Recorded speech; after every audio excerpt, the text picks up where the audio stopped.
In this video, we're going to talk about the most productive ways and the right ways to deal with a narcissistic spouse. And if you're looking to empower yourself with the right skills and with the right knowledge to thrive in your relationship, then subscribe to this channel and click that bell button to be notified when I post new videos 5 days every single week.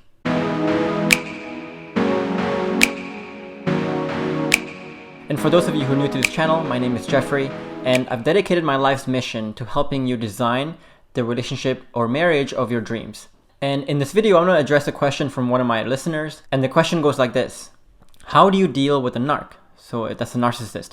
My husband always thinks he's right, and it's impossible to talk to him because of that. He's always asserting his power and talking about how awesome, right, and knowledgeable he is. And he always brings me down and judges me whenever I bring up something that he doesn't agree with. It's always his way or the highway. Okay, so let's break this down here and figure out how do we actually effectively deal with someone who acts like a narcissist.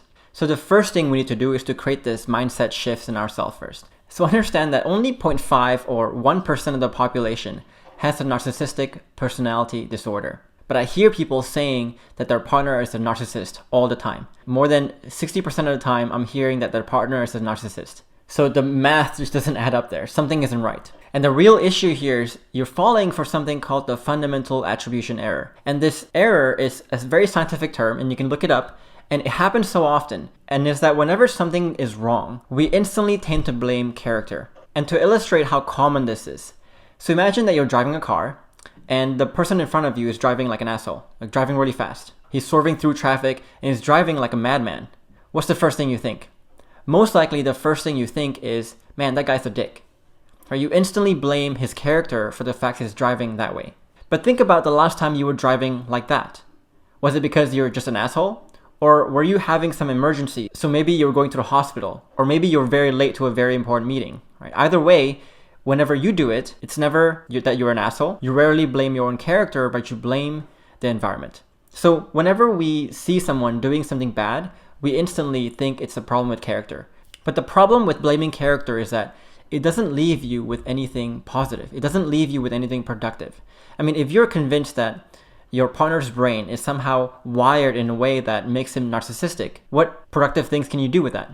Most likely nothing. Because the only thing you can do is just perpetuate blame, and you just have to accept that maybe your partner is that way.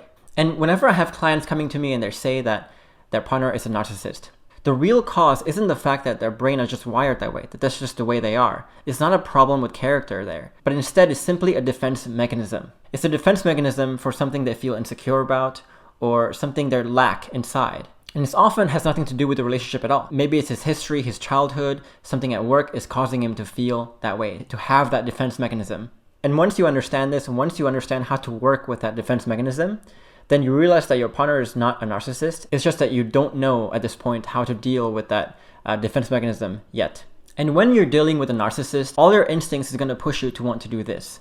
So you'll want to tell your partner that they're not as smart or they're not as right as they think they are. So you're going to try to bring your partner's ego down there. You might get angry or you might show your dominance back. And essentially your responses will really try to smash their ego, to try to get their ego down. So you're trying to fight fire with fire here. But when you try to fight fire with fire, all it does is just create a very negative cycle.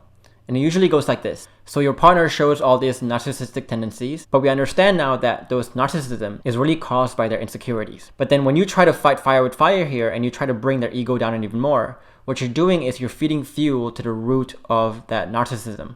So you're making them feel more insecure, feel more threatened and so on, and that will make their behavior worse.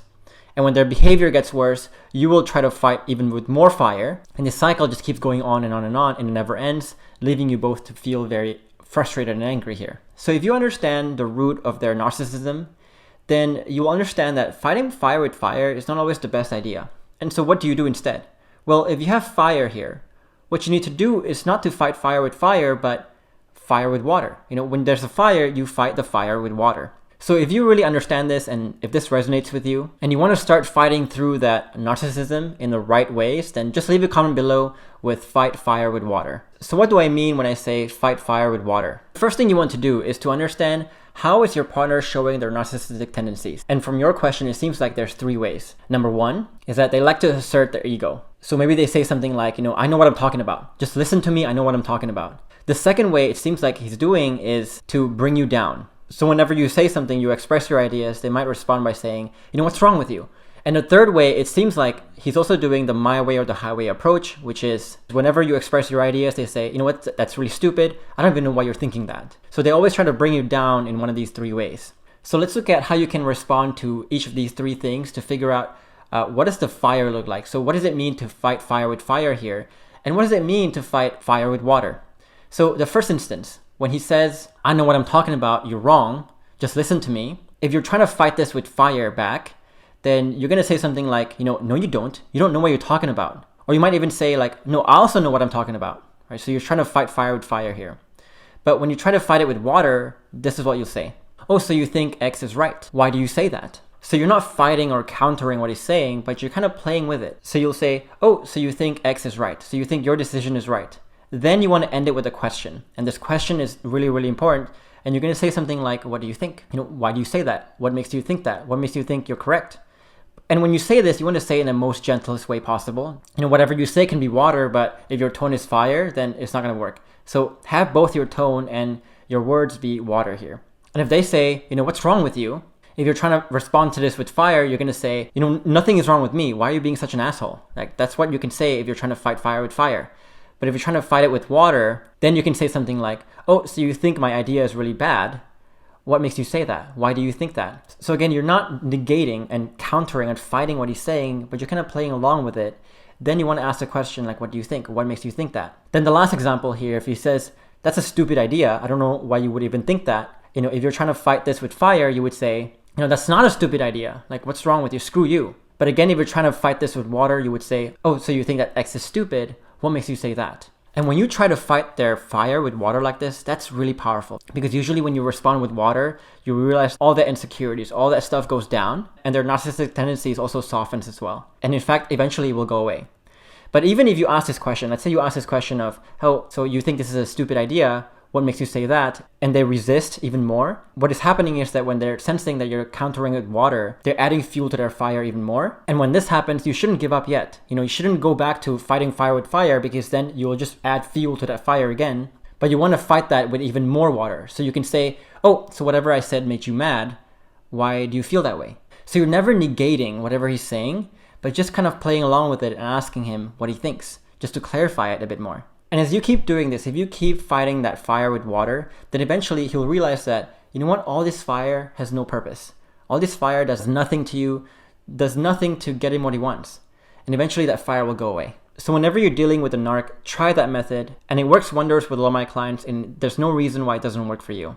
But the important thing is that you must think long term here. So when you're dealing with a defense mechanism like this, that defense mechanism was built over many years. And you can't expect that to just go away after one conversation, even a week or 2 weeks. It's never going to be this overnight thing. But I can guarantee you that if you keep fighting fire with fire, you're just going to keep making things worse. But if you start to fight that fire with more water, and whenever there's more fire, you fight it with even more water by asking the right questions and responding the right way, then eventually all that fire will die down. They will realize that, hey, there's no reason to feel threatened. There's no reason to have this defense mechanism in this relationship. And once they learn that, then their defense mechanism goes down, and along with that, their narcissistic tendencies will also go down as well. But again, this is not an overnight thing. You have to keep going and keep fighting that fire with water. And if you want a resource that can help you stay emotionally bulletproof during very fiery moments, and also understand how to start and progress and end a conversation in a way that lowers their defense mechanism, then you also want to download my free training. And that free training will tell you exactly what you can say from the beginning to the end to control your emotion and to also manage your partner's emotions as well. And so if you're interested in that free training, then you can click the link in the description box below this video. And if you want to find a place where you can discuss your issues or concerns in your relationship, then you can also join our Facebook group where you can post your questions and actually get really good advice and expert advice on those questions. And the link to that Facebook group is also below this video. But in the meantime, leave a comment below and let us know, what other issues are you having in your relationship? What are you stuck with? What is driving you nuts right now?